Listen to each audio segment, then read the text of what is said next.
Oh, hi. What do I know about the Grail? What, like the Holy Grail? The cup from the Last Supper? What, I don't know where to start, really. I mean, offhand? Most people can't even agree on what it really is.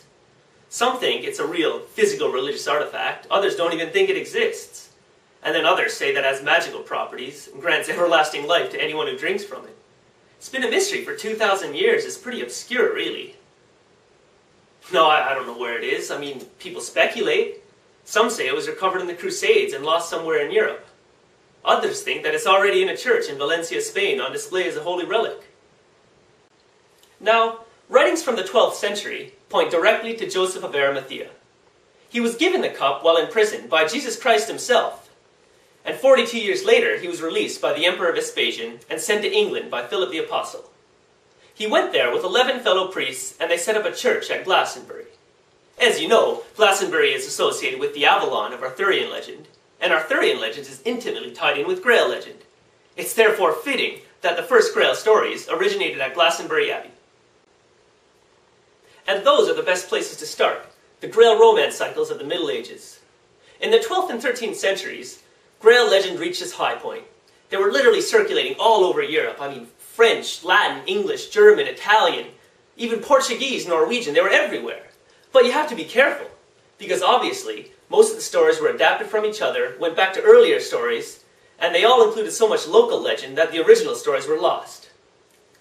No, you can't overlook them, because literary tradition is by far our most abundant source of knowledge. Well, what you have to do is collect all the extant sources and put them through an analytical comparison, and from there, create the original text, and you can work backwards.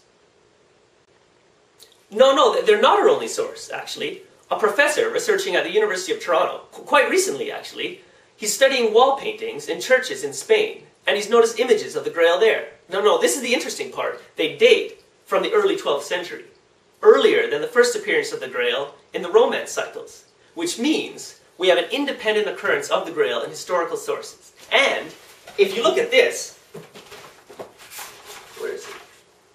Why are you so interested in Grail lore all of a sudden anyways? They've asked you to find it, and you said yes? Are you crazy? This isn't just some medieval religious artifact you're looking for. This is the Holy Grail.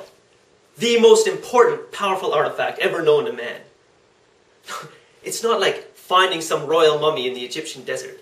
This artifact has profound political and religious implications for the entire world.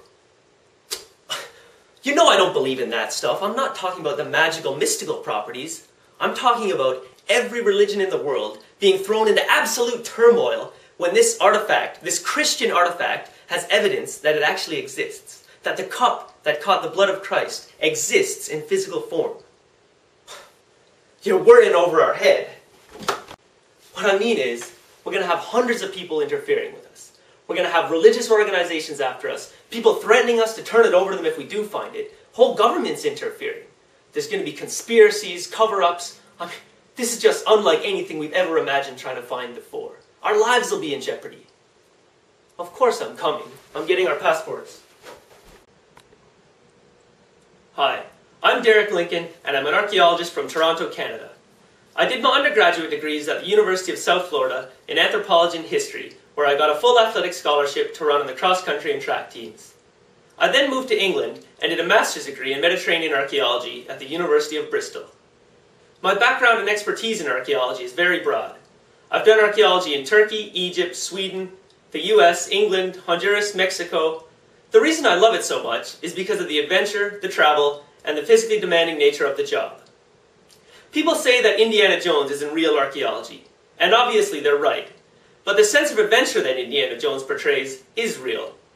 I just got back from a 3-month project in Mexico, where we were hacking through the jungle with machetes, had guys go down with poisonous snake bites, were chased out of town by men with shotguns, and suffered a crocodile attack in a swamp. So the danger is real, and the adventure is very real. I have many years' experience presenting, and I've done public speaking at the national level in both French and English. I also acted on a 10-part series for the History Channel called Chasing Mummies. I was an archaeological fellow under Zahi Hawass, and the show followed us around Egypt as we went on excavation, explored tombs, spoke about artifacts, and got into trouble. I'd love to be the new host for the show Artefact, and my experiences have left me very capable to do so. Thank you.